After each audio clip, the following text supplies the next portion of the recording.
en las áreas occidentalizadas, por así decirlo, mientras que en áreas de selva y costa persisten este porcentaje. Diríamos que las áreas de costa, los lugares más, digamos, desarrollados han sufrido un incremento todavía mayor de la frecuencia de diabetes determinada hasta un 7%, de los cuales la mayor parte son diabéticos de tipo 2. Hacia el 2018, el cuadro que les mostré, recordarán que fue hasta el 2015, hacia el 2018, la diabetes ocupaba la sexta causa de muerte en nuestro país y lamentablemente tiene un lugar preponderante tanto en enfermedad renal como en asociación a enfermedad cardiovascular, ¿no? Es la sexta causa de ceguera, es una enfermedad que tiene una alta carga económica dentro del sistema de salud. Asimismo, demás complicaciones, tanto macrovasculares como microvasculares, se relacionan con el tercer lugar en enfermedades asociadas a infartos y el primer lugar entre las amputaciones no traumáticas. Eh, la diabetes es entonces un conjunto de condiciones que generan la alteración en el metabolismo de glucosa, llevando a una subutilización del azúcar, justamente, acompañado esto de una mayor producción de glucosa, todo lo cual genera una hiperglicemia, ¿no? Se asocia también defectos de insulinoresistencia y disfunción de la célula beta, esto último agravado por la glucolipotoxicidad. Es importante recordar que lo primero que debemos de hacer frente a la enfermedad es tratar de identificar, clasificarla para poder así optar por una terapia más idónea, ¿no? Ah, en cuanto a esta eficiencia en la terapia, lamentablemente tenemos que decir que a día de hoy apenas 50% de los pacientes que atendemos logran un objetivo de glicosilada correcto. Y esto en literaturas peruanas, ¿no? ¿Cuándo tenemos que hacer la detección de la diabetes? Entre los adultos, desde los 35 años, a todos ellos sin mención de peso, y aquellos que corresponden a adultos, pero solo mayores de 18, cuando tienen sobrepeso. También en los casos de síndromes monogénicos, según la historia familiar que traen los pacientes, y en los pacientes con VIH. En aquellos que hacemos la detección, lo hacemos cada 3 años, pero si existen condiciones de prediabetes, el tamizaje debe ser realizado anualmente. Como hemos mencionado, este tamizaje trianual debe realizarse en todos los mayores de 35 años. Esto recomienda la Asociación Americana en razón de que al detectar más tempranamente la enfermedad se logra reducir evidentemente las complicaciones, ¿no? También en casos de diabetes gestacional, aunque en estos casos también hay que hacer la detección trianual, ¿no? Entre los mayores de 18 años que tengan sobrepeso y que tengan factores de riesgo, como los clásicos conocidos de asociación metabólica, el sedentarismo, tener familiares de primer grado que sean diabéticos, corresponder a una etnia de alto riesgo, como somos todos nosotros, tener historias de enfermedad cerebrovascular o cardiovascular, tener hipertensión, tener una dislipidemia en la que el HDL sea menor de 35, los triglicéridos mayores de 250, en mujeres que tengan poliquistosis ovárica asociados con acantosis nigricans, teniendo un test previo que condicione prediabetes o teniendo una insulinoresistencia que sea evidente en estados de obesidad severa, de esteatosis o de acantosis nigricans. También el grupo de pacientes con VIH antes de iniciar la terapia de alta eficacia, cada vez que se cambia de medicación y 6 meses después de la modificación. Y se recomienda el testeo anual de la tolerancia para identificar a los pacientes diabéticos en este grupo de pacientes enfermos. Es bueno que se identifique el screening según enfermedad periodontal, ¿no? Que es tan frecuente en los pacientes diabéticos. En aquellos que usan glucocorticoides, tiazidas, estatinas y antipsicóticos, haya que utilizar el test a 3 meses después de la instalación y después anualmente.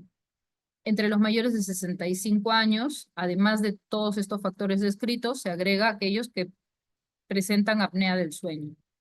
En niños lo utilizamos a partir de los 10 años o al inicio de la pubertad y cada 3 años, siempre que haya sobrepeso. Este criterio de sobrepeso es lo que se menciona aquí, que estamos en en el percentil 85 o más de peso para la edad, o si estamos en un percentil de peso para la talla mayor de 120% del peso ideal. También en aquellos que tienen un índice de masa corporal mayor del 85 percentil para edad y sexo. Si tenemos historia familiar de diabéticos en la familia, en primero o segundo grado, si pertenecemos a etnias de riesgo, si tenemos signos de insulino resistencia o si tenemos una historia materna de diabetes mellitus o diabetes gestacional. En cuanto a los criterios diagnósticos, son los mismos de siempre. En realidad esto no ha cambiado.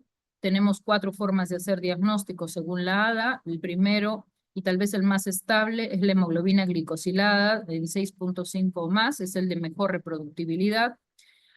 Segundo forma de diagnosticar, con una glucosa en ayunas plasmática de 126 o más, siempre que sea sometido el paciente a un ayuno de por lo menos 8 horas.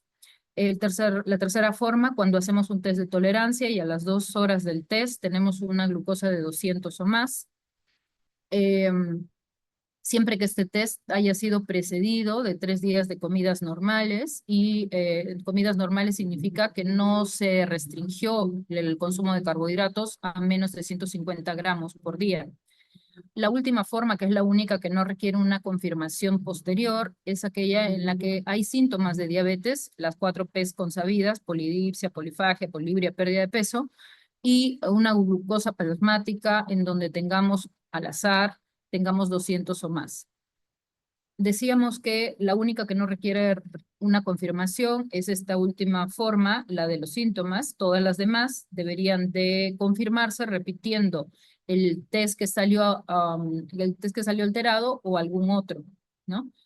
La hemoglobina glicosilada sí es importante tener presente y exigir a nuestros laboratorios que lo hagan bajo una forma estandarizada. El monitoreo continuo de glucosa, el sensor de glucosa, no es utilizado todavía como método de diagnóstico, aun cuando lo utilizamos cada vez en mayor forma para el control de nuestros diabéticos. La IDF, la Federación Internacional de Diabetes, en marzo del año pasado, promovió una nueva forma de diagnóstico de diabetes, donde cataloga en un test de tolerancia de 75 gramos, que es el mismo que solemos usar habitualmente, el tomar atención para los valores de 1 hora del test, donde se cataloga de diabéticos aquellos que tienen 209 miligramos por decilitro o más en esa primera hora del test, y aquellos que a esa hora tuvieran 155 o más, pero no llegando a 209, se les cataloga como portadores de hiperglicemia intermedia, que ellos están promoviendo que sea denominada como una forma de prediabetes. En realidad todavía no hay un consenso entre uno y otro, entre una y otra institución, pero debemos de tener presente y hacerlo conocer al paciente, ¿no? Estas dos posibilidades. En verdad, si me preguntan a título personal, considero que cuanto más se identifiquen a los diabéticos es mejor, ¿no? Si un método resulta ser más sensible que otro, deberíamos poder utilizarlo. Hay también criterios de remisión de diabetes, que estas no se presentaron en las guías de la ADA del año pasado, pero sí lo vienen promoviendo ellos, la Asociación Americana de Diabetes también, en donde se menciona que los cambios de estilo de vida, los fármacos e incluso la cirugía metabólica pueden conducir a esta situación de remisión de la enfermedad. Y se cataloga así cuando, estando en fármacos, los pacientes pueden permanecer 3 meses sin ellos, manteniendo un control idóneo, ¿no? O en la cirugía, lo mismo, ¿no? 3 meses sin tratamiento. Y cuando se hace estilo de vida, 6 meses sin tratamiento, de permanecer en rangos correctos, ¿no? Claro, esta situación de remisión en realidad no significa vuelvo a mi vida desordenada y mantengo niveles de glucosa normales, ¿no? Se entiende que siempre hay una forma de tratamiento. Por eso es que este término de remisión puede prestarse un poco a controversia, ¿no? Porque uno podría entender remisión significa que ya soy libre y hago de mi vida lo que quiero y ya no tengo el fantasma de la diabetes detrás, pero en realidad no es tanto así, ¿no? La hemoglobina glicosilada que utilizamos, hay que tener presente que tiene que ser estandarizada bajo este sistema de la NGSP, que es esto de la National Glycohemoglobin Standardization Program. Ellos dictan recomendaciones de cómo debe ser llevado a cabo el manejo técnico para obtener el valor de hemoglobina glicosilada. Pero también hay que tener presente que la validez de la hemoglobina glicosilada se pierde cuando tenemos casos de anemia falciforme, que es esta, como recordarán ustedes, que presenta niveles de hemoglobina S, que es una hemoglobina anómala, que le brinda rigidez a los glóbulos rojos y que se destruyen más fácilmente por esa misma razón y que es más frecuente en las personas de raza negra, ¿no? También en el segundo y tercer trimestre del embarazo y en el posparto inmediato, la glicosilada pierde su utilidad por la hemodilución de las pacientes, ¿no? Esta hemodilución fisiológica que se presenta. En los casos de déficit de glucosa 6-fosfato deshidrogenasa, que es un trastorno que puede ser genético, pero también puede ser adquirido tras el consumo de aspirina o de antibióticos. En los casos de VIH, en los pacientes que están en hemodiálisis, otra vez por el tema de que hay un recambio y una destrucción más precoz de la sangre, de la hemoglobina, en los casos de uso de eritropoyetina, en el uso de transfusiones. En todas estas situaciones es más lógico utilizar el solo valor de glucosa para el diagnóstico. Y también hay que tener presente que en razón de la hemoglobina glicosilada, pues podríamos estar hablando de una mayor o menor tasa de progresión a diabetes. Si estamos dentro de los rangos más cercanos a los inferiores, considerándose la glicosilada no hasta 5.5 lo normal, sino hasta 5.8, ¿no? En los valores que se acercan a 6, el riesgo de progresión a 5 años va hasta el 25%, mientras que si superamos 6% de promedio en glicosilada, nuestro riesgo relativo es hasta 20, ¿no? Con una frecuencia de diabetes a los 5 años de que puede llegar hasta un 50%. Entonces, es uno de los exámenes que más claramente nos puede indicar nuestro riesgo, ¿no? Basados en estos rangos de diagnóstico de diabetes y conociendo la normalidad, catalogamos el estado de prediabetes como la situación intermedia, donde la glucosa en ayunas sea de 100 o más, pero menor de 126. O en el test de tolerancia hemos obtenido 140 o más a las 2 horas, pero estamos menor de 200. Al respecto de glicosilada, decíamos 5.7 a 6.4, son los rangos que implican esta situación de prediabetes, ¿no? Y acá un punto adicional a recalcar es que para la OMS, la glucosa alterada en ayunas, para diagnosticar prediabetes, ellos no consideran 100, sino 110. Otra vez, vuelvo a recalcar, ¿no? Lo que sea más sensible, el examen que determine a mayor población en riesgo, se entiende que será más productivo para efectos de economía en cuanto a la prevención, ¿no? De diabetes. Y vamos con la clasificación etiológica. Estamos hablando de los 4 grandes grupos: diabetes tipo 1, donde se incluye también a la diabetes denominada LADA, diabetes tipo 2, los diabetes de causa específica y la diabetes mellitus gestacional, los diabéticos de causa específica y la diabetes gestacional. En ese tercer grupo se denomina también tipos específicos. Estamos hablando de diferentes patologías que se asocian al desarrollo de diabetes. A la cabeza, los defectos genéticos de la función en cuanto a la célula beta. Estos defectos genéticos suelen ser monogénicos. Tenemos al gran grupo de los diabéticos MODY, donde el trastorno se puede identificar en determinados cromosomas, como vemos allí, ¿no? Cada uno de ellos va a traducir un déficit en la proteína o en el factor nuclear que sea identificado asociado, y a la postre va a llevar a una función de la célula beta anormal, donde la secreción insulínica va a estar venida menos, ¿no? También existe la diabetes neonatal, que también es monogénica, ¿no? Y bueno, diferentes tipos de esta diabetes neonatal, que es aquella que se diagnostica los primeros 6 meses de vida. El grupo de enfermedades del páncreas exocrino, donde tenemos el daño de páncreas que va a generar, por supuesto, un mal control de la diabetes a la cabeza y recalcados quizás en esto, ya desde el 2024 tenemos la diabetes pancreopriva y la diabetes por fibrosis quística.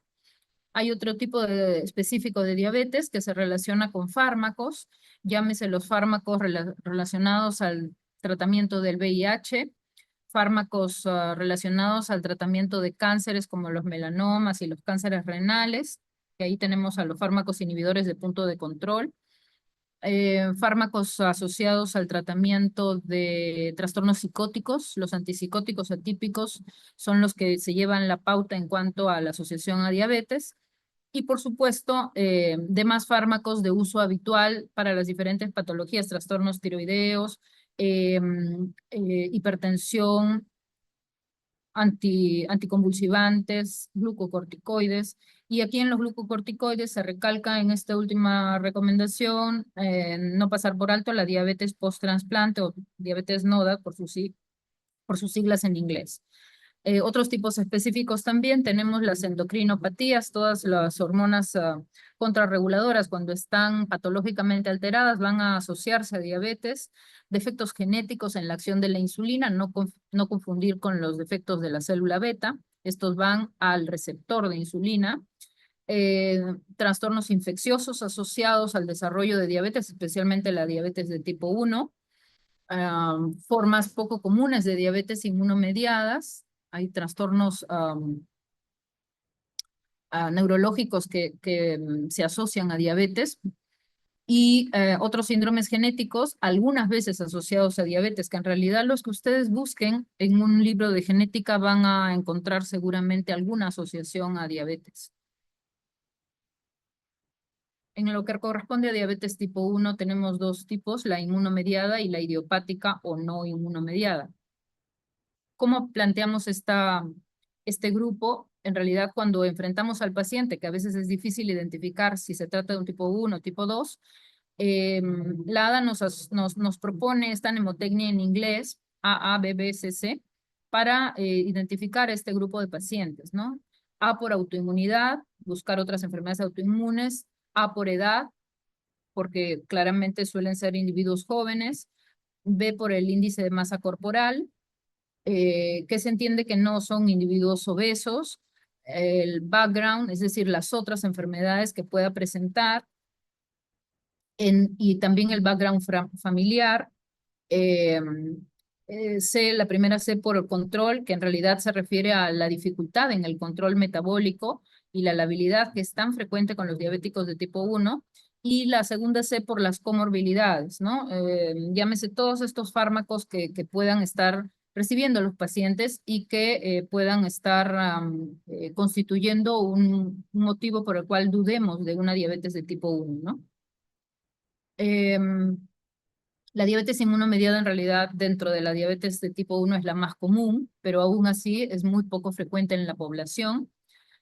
Puede ser tanto inmediata como tardía, ¿no? Cuanto más jóvenes los pacientes, más rápida la instalación. Y he aquí que esta forma de presentación tardía se puede dar en los diabéticos mal catalogados como tipo 2, en realidad ser tipo LADA, ¿no?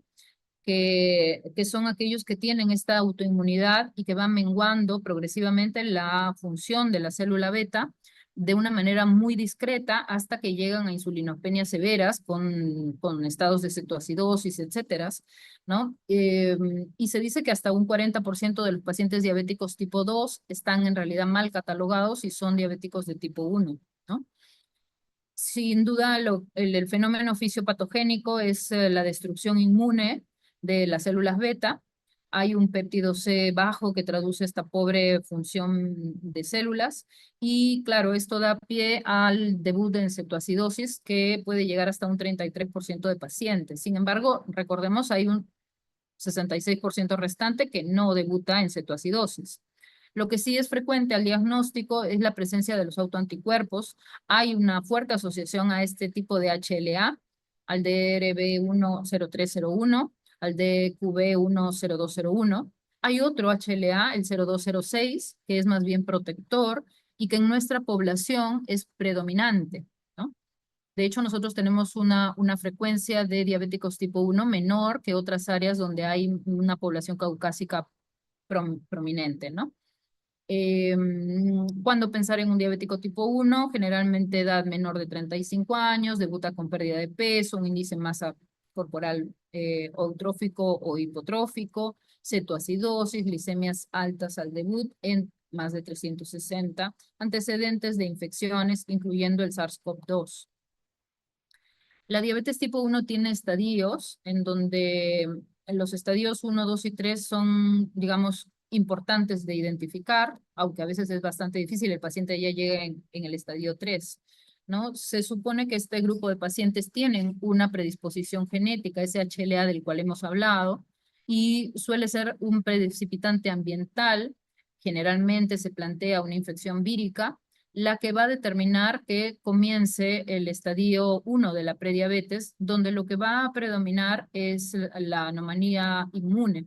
En esta situación es común encontrar autoinmunidad, que puede haber uno, dos o más anticuerpos contra las células beta. Sin embargo, no hay ningún trastorno glicémico asociado y el individuo está presintomático, ¿no? No hay ni intolerancia a la glucosa ni glucosa alterada en ayunas. Al pasar el tiempo, el porcentaje de células beta va decayendo y aproximadamente cuando estamos en un 50% de células útiles, comienza la disglicemia, ¿no?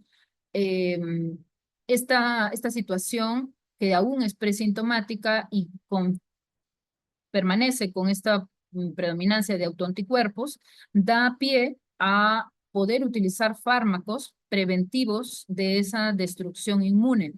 El teplizumab, que es un anticuerpo monoclonal dirigido contra los linfocitos CD3, se ha aprobado para uso en este grupo poblacional, ¿no? Los diabéticos tipo 1 en estadio 2, donde todavía no hay diabetes determinada.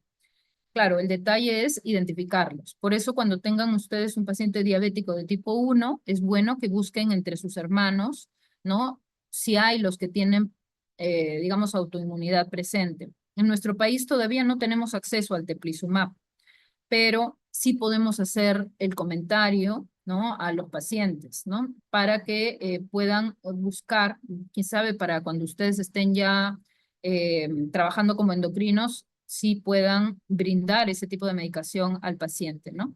Y en el estadio 3, que ya estamos hablando de una reducción de células beta alrededor de 10%, ya tenemos una hiperglicemia evidente, tenemos síntomas y, bueno, se cumplen los criterios de diagnóstico de diabetes, ¿no?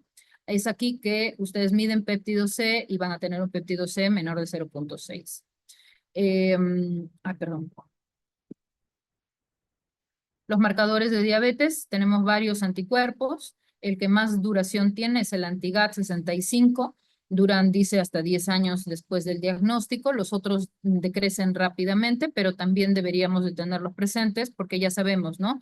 A mayor número de anticuerpos, mayor tasa de progresión, 70% en 10 años, 84% en 15 años, en los individuos que se utilizan. Ya no utilizamos estos anticuerpos contra células de islotes que antes eran tan utilizados por su poca reproductibilidad. Hay que tener en cuenta en los tipo 1 que pueden formar parte de cuadros clínicos poliglandulares, ¿no? Llámese la poliglandular tipo 1, 2 o 3, donde vamos a tener diferentes cuadros autoinmunes asociados, ¿no? La tiroiditis, el Addison, el hipertiroidismo por Graves y enfermedades órgano-específicas, ¿no? Incluso hay diferentes asociaciones de síndromes poliglandulares. El tipo 1, donde tenemos Addison, hipoparatiroidismo y candidiasis como eventos principales, y pueden haber otras enfermedades auxiliares. En el tipo 2 tenemos Addison, enfermedad tiroidea autoinmune y diabetes tipo 1, que es, digamos, la clásica, y pueden haber otros componentes menores del síndrome. Enfermedad tiroidea autoinmune asociada 3A, 3B, 3C o 3D, sea otras enfermedades endocrinas, el 3A, miren que casi se superpone a esta, el 3B, donde vamos a tener hepatitis autoinmune o autoinmunidad gastrointestinal, 3C, enfermedades neuromusculares o de piel, 3D, enfermedades de colágeno, hematológicas o vasculares autoinmunes, y el tipo 4, que es donde caen todos aquellos que no se han mencionado previamente. Hay una tipo 1 también idiopática, donde no hay autoinmunidad, pero sí hay insulinopenia y desarrollo de cetoacidosis. Esta no se asocia a HLA. Y generalmente los pacientes tienen ancestros africanos o asiáticos. Hay un grado variable de deficiencia insulínica donde pueden haber cuadros de cetoacidosis y tiempos de remisión en donde parecería que el paciente deja incluso de necesitar insulina y cae nuevamente en cetosis, ¿no? El requerimiento insulínico es variable. Al respecto de la diabetes de tipo 2, tenemos esta, esta antigua descripción donde solamente se le daba chance al hígado por producir mayor glucosa en ayunas, a la insulina, a las páncreas donde estaba la secreción insulínica venida a menos y a la captación de glucosa disminuida por el músculo para pasar a un enfoque mucho mayor donde inicialmente se catalogó como 8 los órganos afectados y después han pasado a ser 11 los órganos afectados. Y vean ustedes que tenemos alteración de la secreción no solamente de la célula beta, sino también de la célula alfa. Tenemos una alteración del efecto incretina a nivel intestinal. También a nivel intestinal tenemos una alteración de la microbiota. Tenemos una incrementada lipólisis.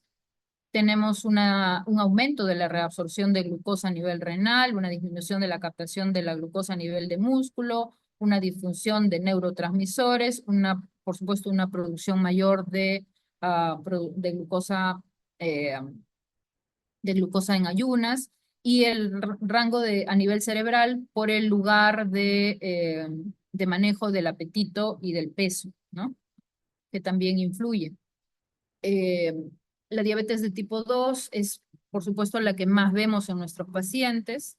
Hay diferentes fenómenos etiopatogénicos y de hecho la herencia es poligénica, por lo que su predominancia en familias es muy, muy alta, mucho más alta que la diabetes de tipo 1, que en la diabetes de tipo 1 decimos, si tenemos los dos padres afectados es 15% del riesgo, si tenemos un padre afectado es 7% del riesgo, diríamos que es mucho más del 50% si tenemos un padre diabético tipo 2, ¿no? En la familia. Eh, para tener diabetes de tipo 2. En este caso no hay destrucción autoinmune, pero sí hay una merma progresiva también del volumen efectivo de células beta. Generalmente son gentes obesas, hay que descartar los otros tipos específicos de diabetes. También tener en cuenta que la cetoacidosis no es patrimonio de los tipo 1, pueden haber también en tipo 2, y la resistencia a la insulina puede condicionar una concentración de insulina inmunoreactiva elevada, pero que llega a ser insuficiente para normalizar los niveles de glucosa. En cuanto a otros orígenes, otros tipos específicos de diabetes, tenemos los síndromes monogénicos que ya habíamos estado comentando someramente al principio, la diabetes neonatal, que es aquella que se diagnostica en los primeros 6 meses de vida y afecta principalmente al gen que codifica al receptor de la célula beta, el receptor SURKIR, ¿no? Y por tanto, llega a afectar finalmente ese cambio de potencial de membrana que se necesita para que se bloqueen los canales de potasio, para que se abran los de calcio, para que se mueva todos los microtúbulos y finalmente se dé la excreción de insulina, ¿no? En la célula beta. Este diagnóstico de diabetes neonatal debe contar con un test genético que lo refuerce, ¿no? También el tipo MODY cuenta dentro de estos síndromes monogenéticos. Hay que tener en cuenta que hay que verificar una historia familiar donde no hayan hallazgos típicos ni para diabetes de tipo 1 ni tipo 2. Y tener en cuenta que este grupo de diabéticos pues suele tener hiperglicemias leves, ¿no? Por supuesto, no hay autoanticuerpos aquí. Diferentes genes pueden verse afectados. El MODY de tipo 2 es el que afecta este cromosoma 7, que es el que va a afectar la síntesis de esta enzima, de la glucoquinasa, que como recordarán es aquella que fosforila la glucosa al ingresar, ¿no? Y como no hay es una buena concentración como no hay una buena concentración de glucosa fosforilada, pues tarda un poco a que se dé el cambio de potencial necesario para que haya toda la exposición y liberación de insulina. Es el único tipo de MODY que no requiere medicación. Todos los demás MODYs que afectan, ya vemos, diferentes factores nucleares hepatocitarios, sí lo van a generar. Se les denomina hepatocitarios, pero en realidad actúan en el núcleo de la célula beta, ¿eh? Diferentes tipos de MODY con diferentes genes afectados. Vean ustedes que son todos autosómicos dominantes y en realidad el requerimiento de tratamiento va incrementándose porque en estos grupos que son muy raros hay un deterioro progresivo de la secreción de insulina. El tipo 5 afecta al riñón porque hay un deterioro quístico que no se da por el daño de la diabetes, sino que forma parte del cuadro genético, ¿no? Y en la diabetes neonatal hay también varias formas de esta afectación, suelen ser autosómicos dominantes, hay por ahí uno recesivo y hay otro ligado al X. Y la mayor parte responden a sulfonilureas, porque de lo que se trata es de mejorar la secreción insulínica, ¿no? Hay alguno que sea transitorio, pero la mayor parte son permanentes. La diabetes MODY puede diferenciarse de la diabetes de tipo 1 y tipo 2, diferentes tipos de MODY también, dependiendo de la edad de inicio, dependiendo de los anticuerpos, por supuesto ya sabemos cuál va a tener anticuerpos, dependiendo de la frecuencia de cetoacidosis, también nos orienta a pensar si sea un tipo 2, raramente tipo 1 y claramente no se va a ver afectado en los MODY, muy raramente en los tipos MODY de tipo 3 y 1, ¿no? Diabetes en los padres, esto siempre como parte de los diagnósticos de MODY, común en la diabetes de tipo 2 y más bien rara en los tipo 1. Los niveles de péptido C indetectables en los tipo 1, normales y también normales en los MODY porque ya les digo, no es que no haya insulina. Hallazgos de insulinoresistencia, claramente vamos a tener en los tipo 2, niveles de proteína C reactiva, ya sabemos el estado inflamatorio que condiciona la diabetes de tipo 2 y tratamiento de primera línea en los tipo 1 será la insulina, en los tipo 2 serán insulinosensibilizadores o, bueno, ahora lo veremos también en el gráfico que ha cambiado un poco esta situación de la preferencia por metformina, no necesita tratamiento y bajas dosis de sulfonilureas dependiendo del tipo MODY que tengamos. Hay un flujograma diagnóstico que no se plantea en la revista de la ADA, o bueno, sí se plantea, pero la han corregido un poco. Eh, y lo que sabemos es que si tenemos un adulto con una sospecha de diabetes tipo 1, le tendríamos que hacer un dosaje de autoanticuerpos. Y si tienen autoanticuerpos, ya está, no hay nada más que pensar, es un diabético de tipo 1.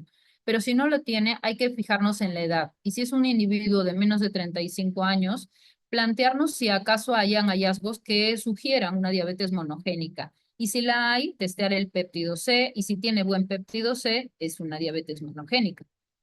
Si en cambio el péptido C está muy disminuido, que acá les puse la equivalencia de picomoles, que es lo que ponen acá, nanogramos por decilitro, que es lo que solemos dosar en nosotros, entonces si tiene muy venido a menos, pues será la diabetes de tipo 1.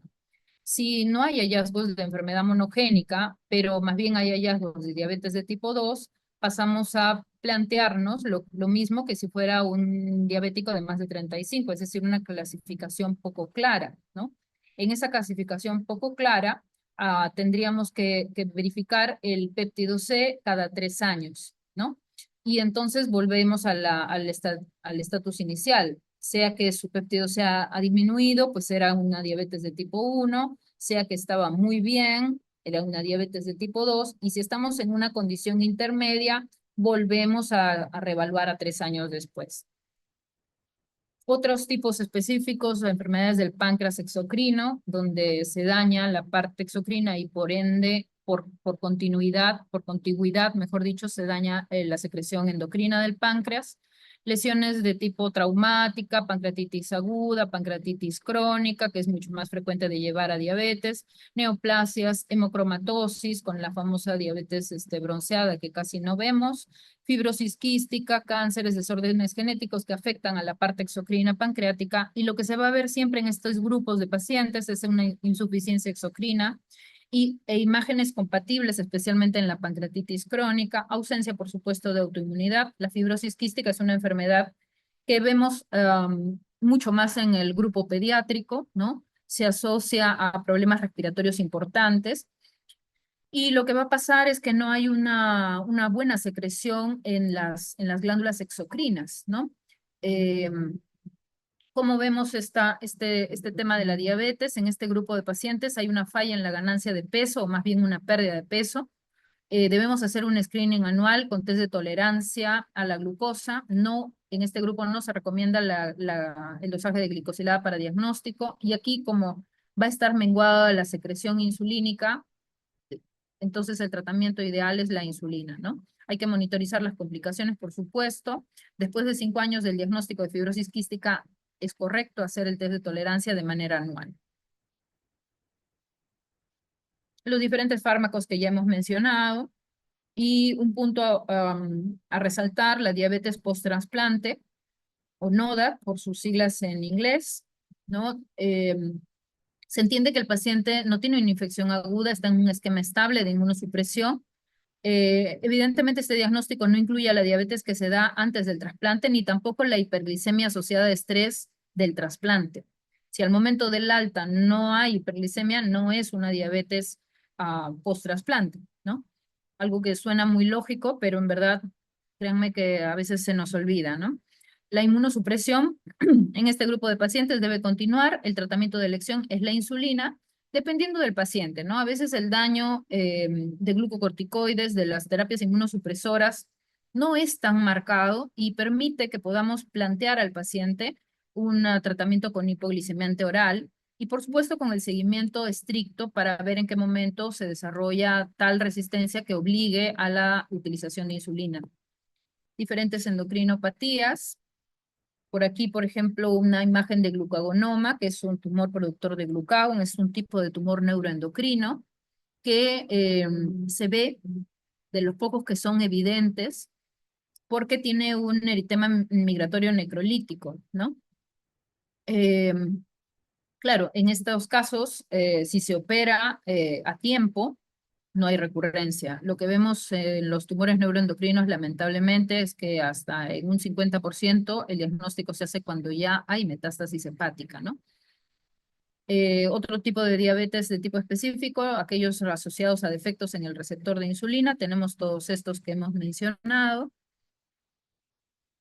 Sabemos que el receptor de insulina es un tetrámero donde tenemos 2 subunidades alfa y 2 subunidades beta unidas por puentes disulfuro. La insulina se asocia y de esto da lugar a una fosforilación consecutiva en donde hay una cascada de segundos mensajeros que puede tener un efecto mitogénico si va por la vía de la MAP quinasa o un efecto metabólico si va por la vía del inositol trifosfato, ¿no?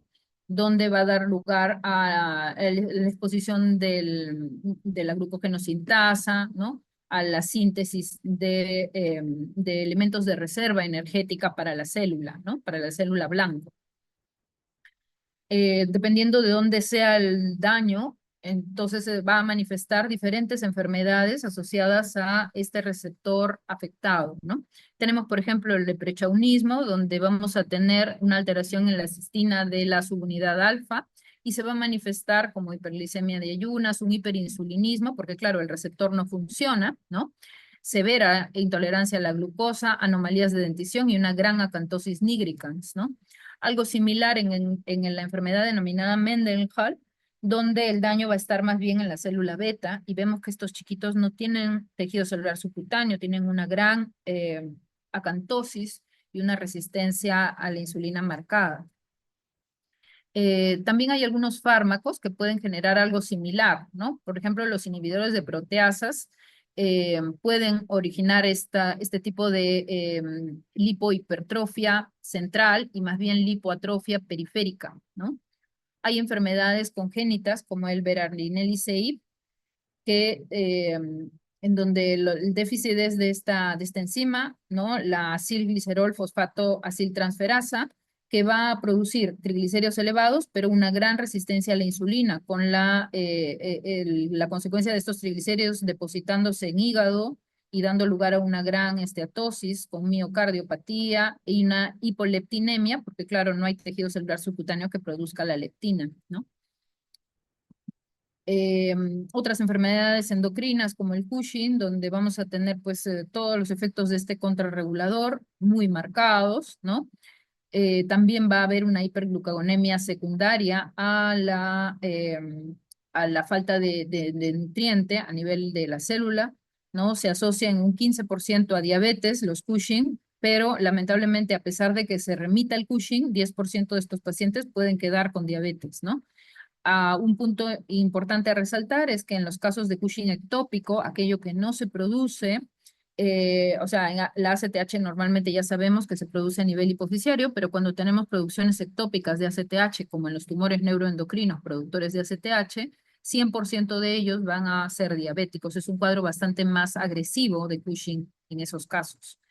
Infecciones virales que se pueden asociar a presentación de diabetes. Formas raras. Acá un jovencito afectado por este síndrome de estigma, que es un síndrome de hombre rígido, donde hay movimientos muy limitados y mucha rigidez. Estos chicos tienen anticuerpos anti-GAT presentes. También la presencia de anticuerpos antirreceptor de insulina forma parte de estas formas raras inmunomediadas. Y otros síndromes génicos, como este de acá, que es el Prader-Willi, ¿no? Donde tenemos una obesidad marcada por una hiperfagia muy importante, con una asociación a hipogonadismo, incluso micropenes, ¿no?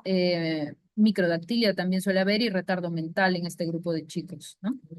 El último grupo es la diabetes gestacional. Importante recalcar, como antes decíamos, diabetes gestacional es toda aquella que se desarrolla intolerancia a la glucosa reconocida por primera vez en el embarazo, así a secas.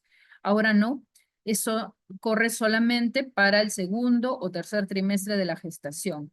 Aquellas mujeres que son diagnosticadas de diabetes en el primer trimestre son en realidad diabéticas del tipo 2.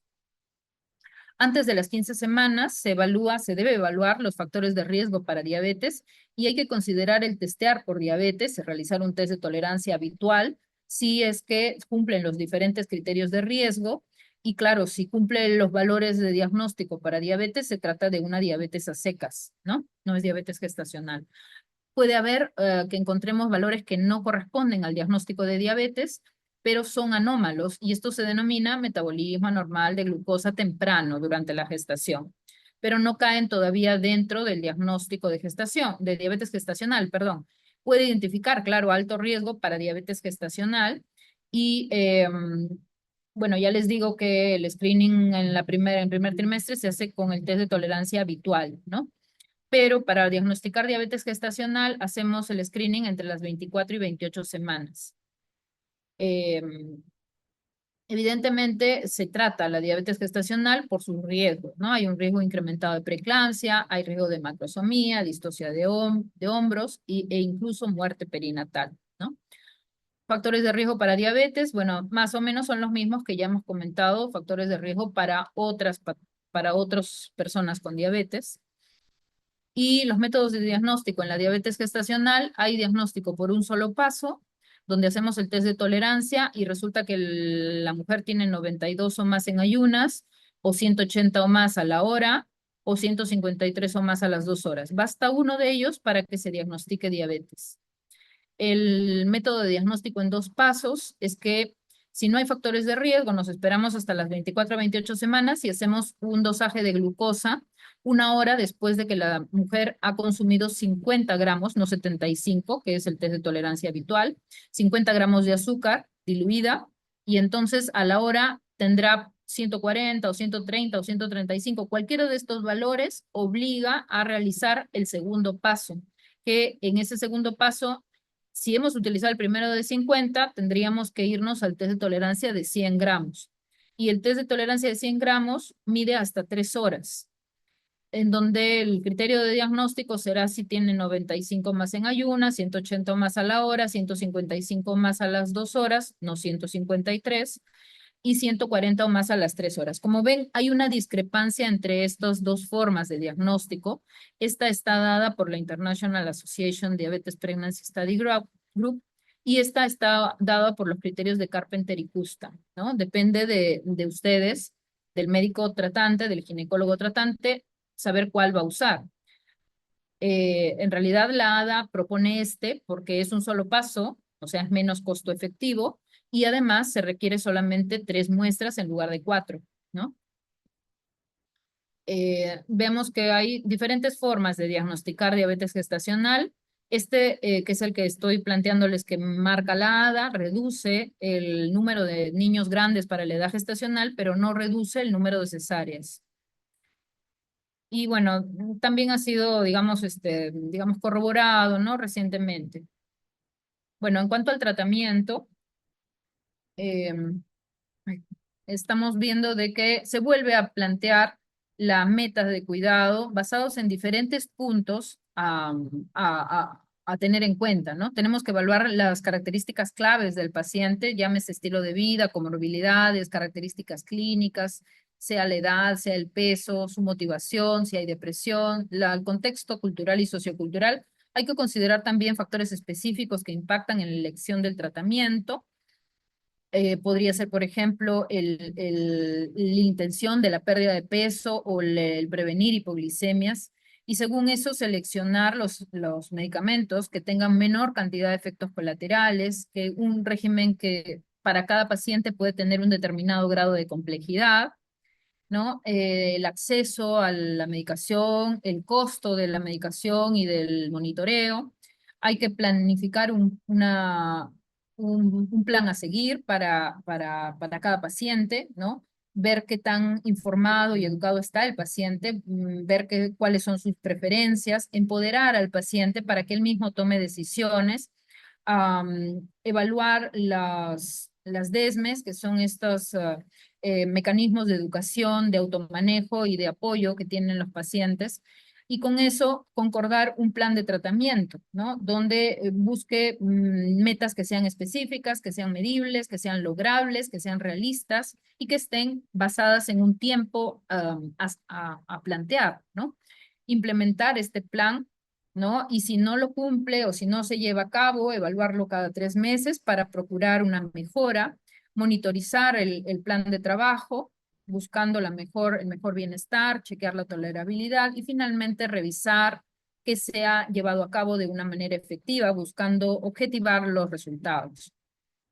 El plan dietético, bueno, el clásico, el plato, el método del plato, donde un cuarto va en carbohidratos, un cuarto va en proteínas y la mitad del plato va en verduras, es lo que más solemos utilizar, pero el acompañamiento nutricional es muy importante para los pacientes y tendríamos que plantearlo cada vez que vamos a enfrentar al paciente. La actividad física es también un punto muy importante que implica costo de tiempo, pero no costo económico, ¿no? Y que va a reportar además beneficio no solamente en el control glicémico, sino en la salud cardiovascular, la salud hepática, respiratoria, en fin.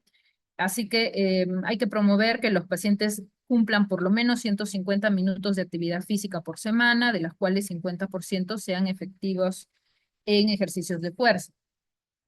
Este es el esquema de tratamiento para los diabéticos de tipo 2, que se ha confirmado este año y lo vamos a desglosar rápidamente. Hay que tener en cuenta que las metas glicémicas son individuales y varían de acuerdo a la duración de la enfermedad. Por ejemplo, cuanto más pequeño, más reciente el diagnóstico, haya que ser más exigente en cuanto a el control glicémico. También si hay poco riesgo de hipoglicemias asociadas, obviamente nos permitirá ser más exigentes. Si tenemos una larga expectativa de vida, claramente tendremos que buscar un mejor control porque vamos a tener más chance de hacer complicaciones. Si tenemos unas comorbilidades, mejor dicho, si todavía no tenemos comorbilidades importantes, nos da pie a que seamos más exigentes con el control. Cuando el problema renal o el problema ocular es mucho mayor, pues vamos a tener que ser un poco más blandos en cuanto al control glicémico, porque ya las oscilaciones, las grandes variaciones pueden desencadenar efectos que no queremos en estas complicaciones, ¿no? Ver si hay o no complicaciones vasculares establecidas nos va a permitir ser más laxos o menos en cuanto al control, obviamente la preferencia del paciente y ver qué tanto tiene fuentes de apoyo alrededor. Eso, por supuesto, va a ser muy importante en cuanto a elección. Dos situaciones a tener en cuenta. Una, en cuanto a validar el background, ¿no? Esa situación de que si el paciente tiene depresión, si el paciente está con distrés o ansiedad por la diabetes, si ha tenido síntomas de desórdenes de alimentación, si hay una enfermedad seria mental, en jóvenes que tengan dificultades para el autocuidado, si han dejado de utilizar insulina para bajar de peso, ¿no? Todas estas son circunstancias que pueden afectar el control glicémico, que van más por el tema psicológico o conductual y deben de ser tomadas en cuenta cuando vamos a enfrentar al paciente y su medicación. Y también, como no, este tema del peso que tiene el paciente, cómo enfrentarlo, si solamente vamos a utilizar terapia nutricional y conductual, o si vamos a utilizar farmacoterapia, o le vamos a sugerir de repente una cirugía metabólica. Todos esos son puntos también importantes a tener en cuenta. En cuanto al flujograma que habíamos estado viendo, tener presente que lo primero es ver las conductas de automonitoreo, las conductas que determinan finalmente si el paciente va a poder cumplir o no el tratamiento. Y después de eso, después de que hemos hecho esa evaluación a nuestro paciente, veremos si tiene diferentes factores de riesgo que podamos nosotros enfrentar con el tratamiento. Por ejemplo, para aquellos que tienen alto riesgo cardiovascular, tendremos que verificar, es decir, aquellos que tienen infartos, accidentes cerebrovasculares, si han tenido algún procedimiento de revascularización, si tienen angina inestable, han tenido alguna amputación, ¿no? O si, siendo mayores de 55 años, tienen factores de riesgo como obesidad, hipertensión, tabaquismo, dislipidemia. En esos casos, la ADA propone que se plantee un tratamiento con los agonistas de receptor de GLP-1 o los inhibidores de SGLT2. Y una vez que se logra la glicosilada, pues mantenerse, ¿no? Y si no se logra, entonces se puede echar mano del otro grupo. Si acudieron a los agonistas, podrían agregar inhibidores de SGLT2 y viceversa, ¿no? Si tenemos un alto riesgo cardiovascular, pero en realidad no son enfermedad cardiovascular como tal, sino estamos hablando de insuficiencia cardíaca, entonces en esos casos vamos con los inhibidores de SGLT2. Si tenemos en cambio enfermedad renal, llámese enfermedad renal, aquellos que tienen una tasa de filtrado menor de 60 o una tasa de albuminuria, creatininuria mayor de 3 miligramos por milimol, o mayor de 30 miligramos por gramo, ¿no? En esos casos tendríamos que utilizar inhibidores de SGLT2 o en su defecto utilizar agonistas de receptor de GLP-1, ¿no? Y si aún así no se logra el objetivo, pues echamos mano del otro fármaco, ¿no? En cambio, si no tenemos enfermedad cardiovascular como la que hemos mencionado, es decir, no hay infartos, no hay insuficiencia cardíaca, no hay daño renal, entonces veremos si nuestra meta es mantener el control glicémico y de peso tan solo, ¿no? Entonces, para el manejo glicémico, fíjense que recién aquí aparece la metformina, cuando antes la poníamos acá junto con estas conductas de primera línea, ¿no? La metformina o agentes de combinación, priorizando el evitar la hipoglicemia, ¿no? Y entonces lo que tenemos aquí es que de muy alta eficacia para bajar la glucosa, otra vez aparecen los los agonistas de receptor de GLP-1, como el dulaglutid, el semaglutid, la tirzepatida, la insulina también, o la combinación de estos dos, que hay inyectables que combinan agonistas de receptor de GLP-1 y la insulina, ¿no? De alta eficacia tenemos otra vez a los agonistas de receptor, a la metformina, a los inhibidores de SGLT2, aquí aparecen las sulfonilureas y las tiazolidinediones. Y los de intermedia eficacia, estas incretinas que van a inhibir a la dipeptidilpeptidasa 4, ¿no? Si nuestra meta es mantener el peso, entonces deberíamos de procurar, por supuesto, estilos de vida que eviten el sobrepeso, ¿no? Y considerar medicación para pérdida de peso. Y si tenemos una falla en esto, pues considerar también incluso la cirugía metabólica, ¿no? Cuando estamos además procurando terapias de disminución de glucosa, habrá que ver si estas tienen la eficacia para la pérdida de peso, que entre las muy altas, otra vez, estamos con la semaglutida y la tirzepatida, alta eficacia para la pérdida de peso, la dulaglutida y la liraglutida, que estas dos las tenemos en nuestro medio. Estas no están aprobadas todavía entre nosotros por DIGEMID, que es la Dirección General de Medicamentos y Drogas. Y de eficacia intermedia, los agonistas de receptor que no están ya listados, como el alixixenatida, por ejemplo, y los inhibidores de SGLT2, neutrales frente a la ganancia de peso, los inhibidores de DPP4 y las metformina. En la parte final de ese gráfico, recordar que siempre sí hay reducción cardiorrenal o se necesita una reducción del control glicémico, pues entonces echamos mano otra vez de lo que estaba al principio, ¿no? De verificar si hay alguna barrera en cuanto al automonitoreo, en cuanto a las conductas, si se puede ayudar al paciente con alguna tecnología para el manejo de la glucosa, ¿no? Identificar si hay algo que se puede hacer dentro del equipo multidisciplinario para mejorar el tratamiento, ¿no? Y esto es, bueno, toda la lista de fármacos que tenemos, que no lo voy a mencionar, porque ya los vamos a poner aquí uno por uno. No uno por uno, los grandes grupos, ¿no? La metformina tenemos aquí, bueno, es súper conocido, ustedes ya llevaron fármaco, así que yo esto ya directamente casi lo podría soslayar. Puntualizar nada más que está contraindicada en tasas de filtrado de menores de 30. Cuando ya tenemos la tasa de filtrado menor de 45, tenemos que bajar a menos de 1000. Y si llegamos a una tasa de filtrado glomerular menor de 30, tenemos que descontinuar, ¿no? Puede ocasionar, claro, diarreas, náuseas y dispepsia hasta en un 30% de casos. Al principio suele ser que esto se autolimita, aunque no en todos los casos se autolimita. Puede causar déficit de B12 y de ácido fólico. Hay que ir seriando en los pacientes que reciben este fármaco. Tiene una buena eficacia en cuanto a reducción de glicosilada y aún no se apoya el uso de metformina durante la gestación. Se puede utilizar durante la gestación en los 2 primeros meses, pero no después. Todavía hay mucha discrepancia, ¿no? No es que esté vedado, pero digamos que se asocia a un peso al final del tratamiento de la gestación, que es un peso pequeño, y además hay una mayor frecuencia de partos pretérminos cuando se usa metformina. Por eso hay mucha discrepancia todavía. Hay grupos que la avalan en razón de su costo y hay otros grupos que no. El grupo de incretinas, ya sabemos que el efecto incretina es esto de que la glucosa tiene un mejor control cuando es una glucosa ingerida frente a una glucosa endovenosa, ¿no? Y este beneficio se da por el efecto de las sustancias que son liberadas cuando la glucosa es ingerida. Estas sustancias son las denominadas incretinas y son el péptido insulinotrópico dependiente de glucosa o GIP y el GLP o glucagon-like peptide tipo 1, ¿no?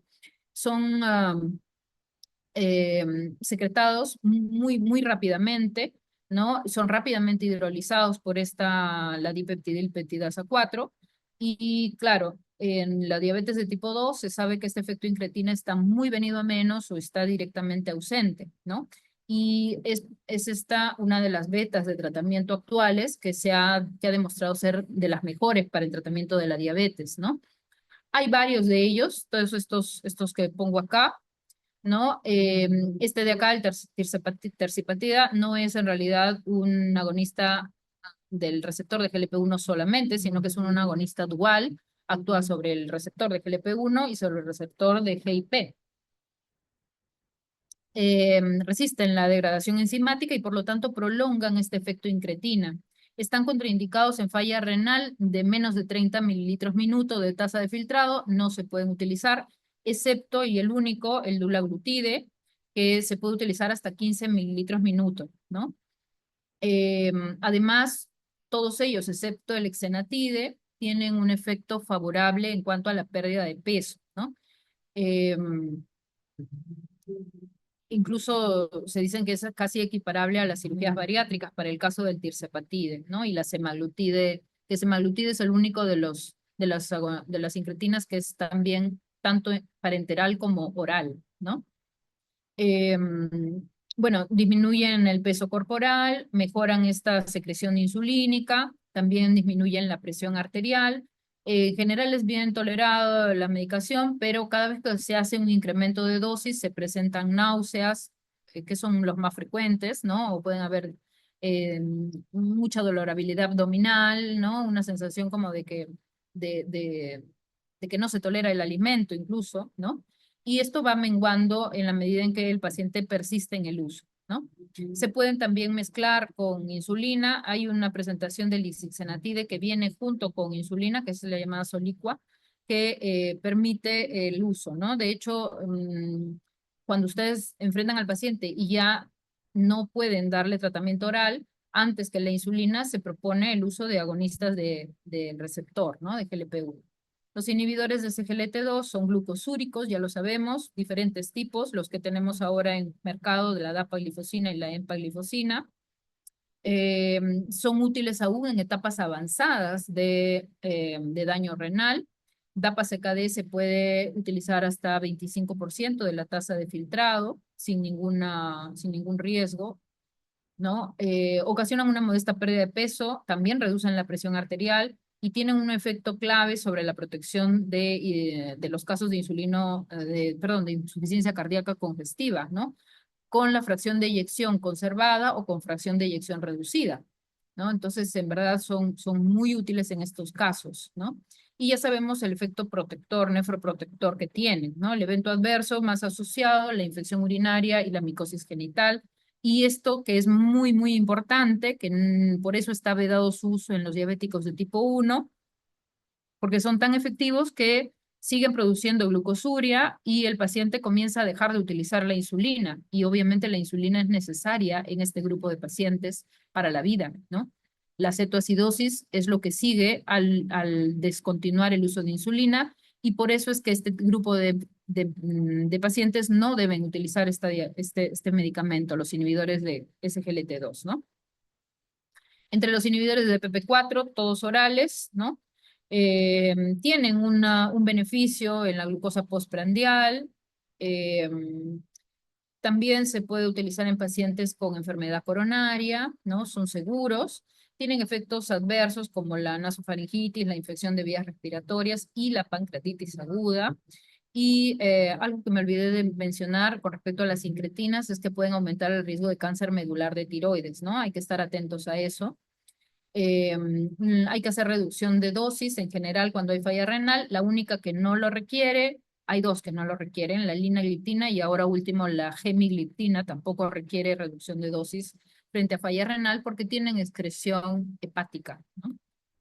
Las tiazolidinonas mejoran la acción insulínica, la que tenemos en el mercado es la pioglitazona, pero tienen el riesgo importante de que al combinarse con insulina en pacientes que tienen falla cardíaca, pues incrementan la frecuencia de insuficiencia cardíaca.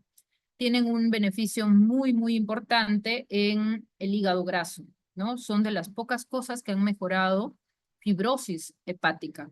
Y de hecho, su uso combinado con agonistas de GLP-1 son de las mejores terapias para revertir fibrosis, cosa que antes no se había logrado, ¿no?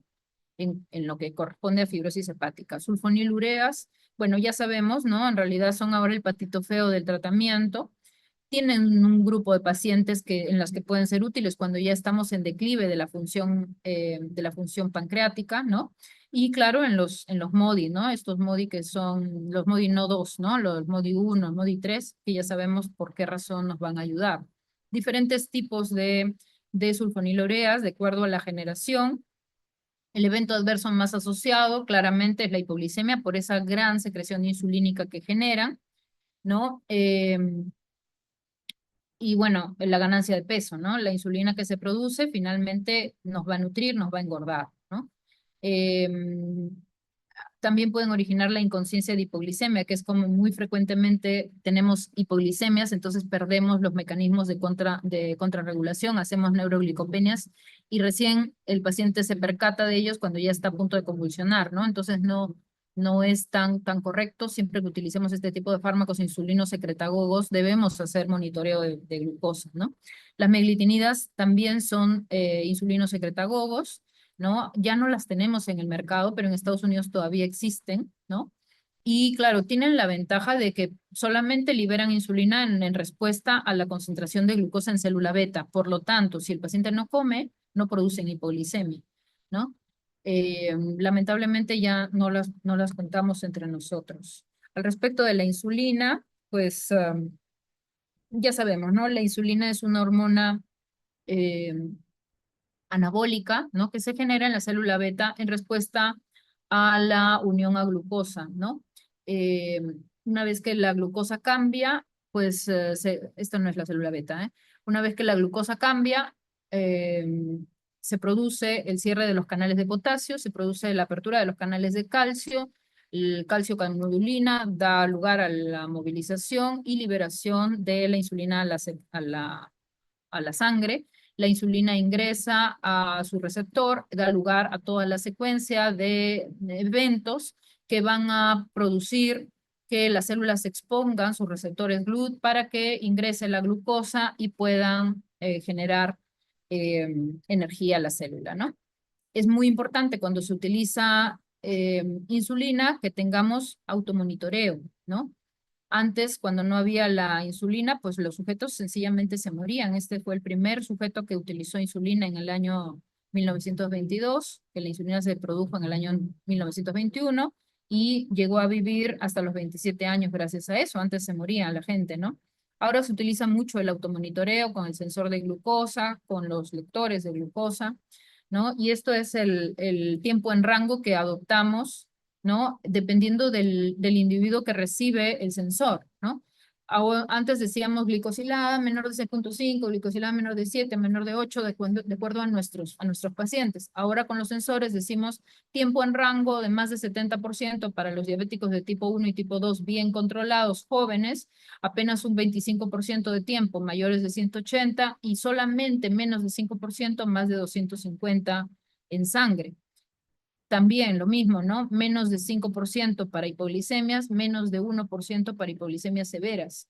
Cuando los diabéticos son de tipo 2 ya mayores, nuestro tiempo en rango en realidad podría llegar a ser hasta 50%, hasta tiempo en rango considerado de 70 a 180, más de 180, pero menor de 250 hasta un 50% y un 10% de veces hasta 250.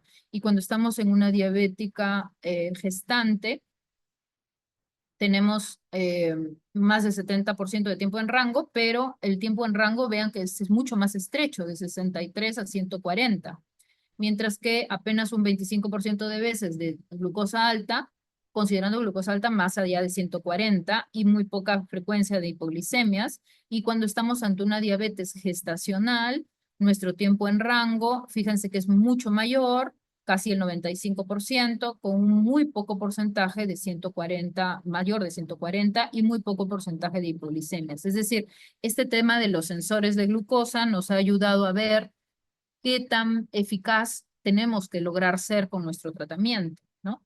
En realidad ha habido bueno, una evolución de las formas en que se obtiene insulina. Al principio esto lo de Benting y como era Best y Banting, que fueron los primeros que sacaron la insulina del perrito, ¿no? Después hubo insulinas animales, insulina humana recombinante, insulinas análogas de acción rápida, análogas de acción lenta, basales, y ahora que se utilizan los análogos de nueva generación, ¿no? Estas son las insulinas análogas de acción ultra rápida, ya ven ustedes qué rápido que comienzan, cuánto es el pico y la duración de acción, que llega hasta las 4 horas. La insulina regular o insulina rápida o insulina cristalina, que es la antigua insulina rápida que todos usamos, que bueno, usamos todos, decimos, digo yo, porque en los hospitales de MINSA y Seguridad Social sigue siendo muy utilizada, pero hay insulinas ultra rápidas, como estas tres que he puesto, que vean ustedes, empiezan muy rapidito de acción y en realidad casi no actúan después de las 4 horas. También hay insulinas de acción intermedia y acción prolongada, ¿no? La insulina humana, ¿no? Que tiene dímeros y tiene hexámeros en solución. Está la glargina, que es un análogo donde se cambió dos argininas por una glicina, ¿no? De la insulina humana, y entonces eso promueve que esta dura 24 horas, mientras que la insulina humana dura solo 12. Y está la insulina de Temir y la insulina de Gludec. La de Gludec es glargina U300, es también de acción prolongada, dura 70, no más de 72 horas, alrededor de 5 días dura la acción de estas dos, la de Temir y la de Gludec. Y de Temir se asocia, se llama de Temir porque se asocia a un ácido mirístico, ¿no?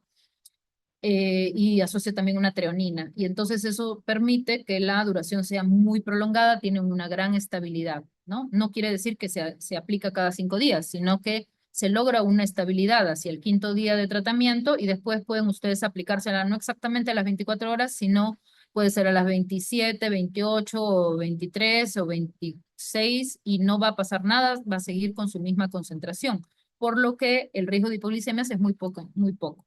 En cambio, la intermedia o NPH, que es la que siempre usamos entre estratos más pobres, pues tiene una acción de 12 horas, tiene un pico, con lo cual el riesgo de hipoglicemia es un poco mayor, ¿no? Y la de Temir, que tiene una duración de 24 horas, algunas veces puede utilizarse incluso cada 12, hay pacientes que pueden llegar a necesitar cada 12 horas. Perdón, les dije que de Gludec es la de Gludec y la Glargina U300 son las que duran este tiempo prolongado. De Temir dura 24 horas. Hay algunos pacientes que lo usan y les dura solo 12. Esta es aprobada para el uso en gestantes, al igual que Glargina normal, Glargina U100 también es aprobada para el uso en gestantes. La NPH, por supuesto, también se puede utilizar en gestantes, ¿no?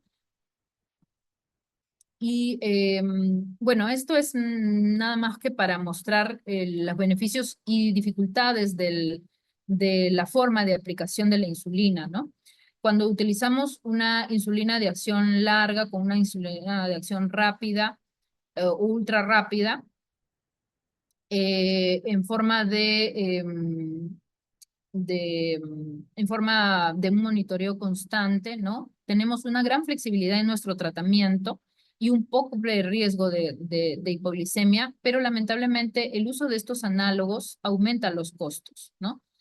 Si en cambio usamos insulina NPH o insulina de acción rápida del tipo cristalina, no tenemos tanta flexibilidad porque la cristalina hay que ponerla 30 minutos antes, porque la NPH obliga a utilizar 2 veces al día. Podríamos tener un riesgo de hipoglicemia por los picos de la NPH, pero los costos son muy bajitos. Podríamos utilizar 2 inyecciones de esta con la insulina rápida, que puede ser premezclada también, donde ese premezclar, porque hay presentaciones de premezclas, la 70-30, por ejemplo, ¿no? Donde viene 30% de cristalina y 70 de NPH, nos brinda una menor flexibilidad con un pobre riesgo de hipoglicemia y un muy bajo costo. Sin embargo, ahora en medios más industrializados, ¿no? En otros países tenemos no solamente la tecnología del sensor, sino además también unido a una bomba de insulina que se coloca también subcutánea, que se comunican entre ellos por Wi-Fi, el sensor con la bomba, y permiten que hayan tecnologías de asa cerrada, híbridas, donde permite al paciente una gran flexibilidad en cuanto al horario de comida, en cuanto al tipo de comida, con un muy bajo riesgo de hipoglicemias, porque las bombas de insulina liberan insulina en micro cantidades minuto a minuto y con muy alto costo, ¿no? En realidad, el que quiere celeste, pues que le cueste, ¿no? Pero cada vez esto, digamos que está más en boga en medios de mayor poder económico y entre nuestros pacientes también lo vemos, aunque no son la mayoría, claramente, ¿no? Hay nuevas insulinas que seguramente van a salir al mercado muy pronto. Esta Icodec ya está siendo promocionada. Acá no está la insulina, no debería de estar ya la insulina inhalada porque ya desde hace 2 años está en el mercado. Tiene el beneficio de que no produce aumento de peso, pero solamente brinda insulina prandial, ¿no? Solamente es insulina rápida para antes de los alimentos. No da insulina basal, está inhalada, ¿no? Y claro, no se puede utilizar cuando hay EPOC, ¿no? Estas otras son insulinas ultra rápidas, ¿no? Ya ven ustedes Faster Aspar, que comienza en 2 minutos y medio, y esta Lispro ABC comienza en 1 minuto después de la aplicación, y en cambio esta Icodec es una insulina de acción súper prolongada, donde se une a este ácido graso, y el unirse a un ácido graso le brinda mucha estabilidad, y por lo tanto permite un tiempo de acción muy prolongada de casi una semana, ¿no? Estas sí dicen que se va a poder aplicar una vez por semana, ¿no? También hay las asociaciones con agonistas de GLP-1, como les comenté, ¿no? Y bueno, aquí termina mi charla, a tener en cuenta que tenemos diferentes formas de tratamiento para los diferentes pacientes que enfrentamos, ¿no? Si tienen alguna pregunta, y si no, pues terminaríamos acá la clase.